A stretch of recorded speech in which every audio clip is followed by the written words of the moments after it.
හල ජපන් උපවිත් ගජලි තුළින් අද අපි මේ වීඩියෝ එක කරන්න අපි පොඩ්ඩක්ද. හරි පුතේ, එහෙනම් අපි බලමු කොහෙද මේ ජපානය තියෙන්නේ කියලා. කොහෙද මේ ජපානය තියෙන්නේ? හරි බලන්නකෝ, මේ ලෝක සිතිය මේ කහපාටින් පොඩියට රවුමක් තියෙනවා නේද? ඒ රවුම් කරලා තියෙන්නේ කොහෙද? අපි හැමෝම දන්න අපි ජීවත් වෙන ලංකාව නේද? හරි, ඒ කහපාට රවුම් කරලා තියෙන තැනට ටිකක් දුරින් තියනවා පේනවා නේද? රතු පාටින් ඊට වඩා ටිකක් ලොකුවට රවුම් කරලා තැන. අන්න එතන තමයි ජපානය තියෙන්නේ. මේ ජපානය කියන්නේ ලංකාව වගේම රටක්. හරි, ඔයාලා දන්නානේ නේද? ලංකාව වටේටම තියෙන මුහුද. ඉතින් මේ මුහුදෙන් වටවෙච්ච පොඩි ගොඩබිම් වලට අපි කියනවා දූපත් කියලා නේද? හරි, බලන්නකො ජපානය වටේටත් තියෙන මොනවාද? මුහුදම තමයි. එතකොට ජපානය කියන රටත් දූපත්. මේ ජපානය හැදිලා තියෙන්නේ ප්‍රධාන දූපත් 4ක් එකතු වෙලා. ඉතින් අපි අද ඉගෙන ගන්න යන්නේ මෙන්න මේ ජපානය කියන රටේ භාෂාව තමයි ජපන් භාෂාව. මෙන්න මේ භාෂාව තමයි අපි අද ඉගෙන ගන්න යන්නේ. ඉතින් අපි බලමු කොහොමද මොනවද අපි මේ ඉගෙන ගන්න යන්නේ කියලා.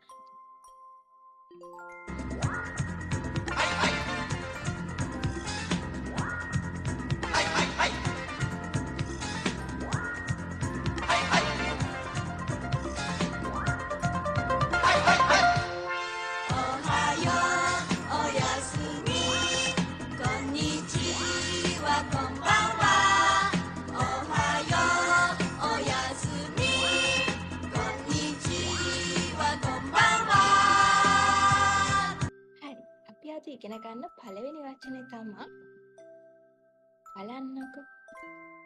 ඉර පායගෙන එනවා, උතුරේ කඳරනවා, අවදි වෙනවා. මේ දේවල් මොන කාලෙද සිද්ධ වෙන්නේ?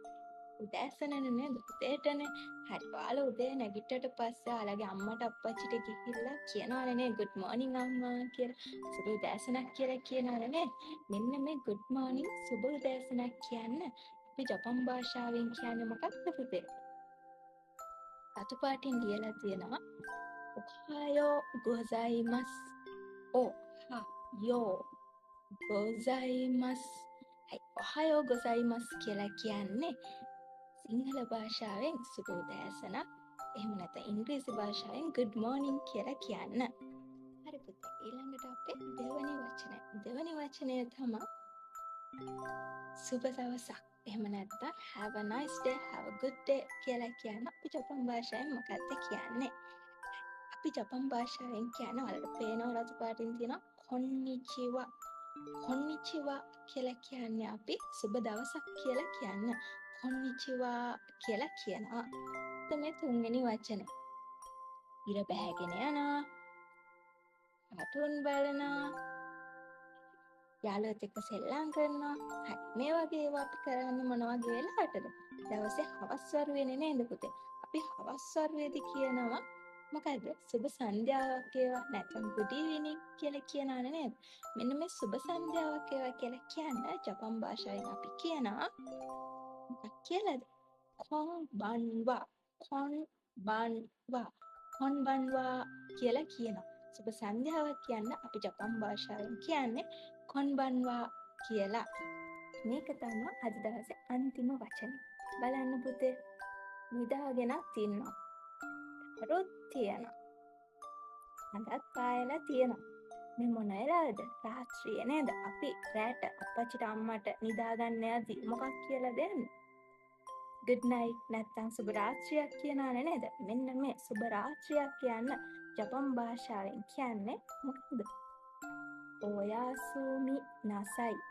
ඔයාසුමි නසයි. ඔයාසුමි නසයි කියලා කියනවා. සුබ රාත්‍රියක් එහෙම නැත්නම් good night කියන්න අපි ජපන් භාෂාවේ ඔයාසුමි නසයි කියලා කියනවා. හරි පුතේ, අපි දැන් අන්තිමේට ඉස්සෙල්ලා ඉගෙන ගත්ත වචන ටික ආයෙ චුට්ටක් මතක් කරගමු. කියන්න බලන්න අපි අද කීයක් වචන ඉගෙන ගත්තද? 4ක් ඉගෙන ගත්තනේ. ඒ 4 පළවෙනි එක තමයි good morning නැත්නම් සුබ උදෑසනක් කියන්න ඔහායෝ ගොසයිමස් කියලා කියනවා කියලා ඉගෙන ගත්තා. ඊළඟට දෙවෙනි එක තමයි අපි සුබ දවසක් නැත්නම් have a nice day කියලා කියන්න කොන්නිචිවා කියලා කියනවා කියලා අපි ඉගෙන ගත්තා. ඊළඟට තුන්වෙනි වචනේ විදිහට අපි ඉගෙන ගත්ත හවස් වරුවේ මොකද කියන්නේ? සුබ සන්ධ්‍යාවක්. එහෙම නැත්නම් good evening කියනවානේ. සුබ සන්ධ්‍යාවක් කියන්නේ අපි කියනවා කිව්වා. කොන්බන්වා කියලා කිව්වා නේද? අන්තිමට සුබ රාත්‍රියක් කියලා කියන්නේ එහෙම නැත්නම් good night කියලා කියන්න ඔයසුළු නැසයි කියලා කිව්වා. ඉතින් මේ ටික තමයි අපි අද ඉගෙන ගත්ත වචන 4. මේ වචන 4 හොඳට මතක තියාගෙන ප්‍රැක්ටිස් කරගන්න කාල උදේ නැගිටිද්දී, අවසරණී තියද්දී, අනිත් වෙලාවට මේ වචන ටික කියන්න. උදේ good morning කියලා කියන වෙලාවට අයෝගසයිමස් කියලා බලන්න. එතකොට දවස් 2-3ක් කියද්දී ඔයාලට මේ වචන ටික හොඳටම මතක හිටියොත්. ඉතින් මම තව වීඩියෝ එකක් අරන් එනකල් මේ ටික හොඳට බලා ගන්න ඕනේ. හරිද?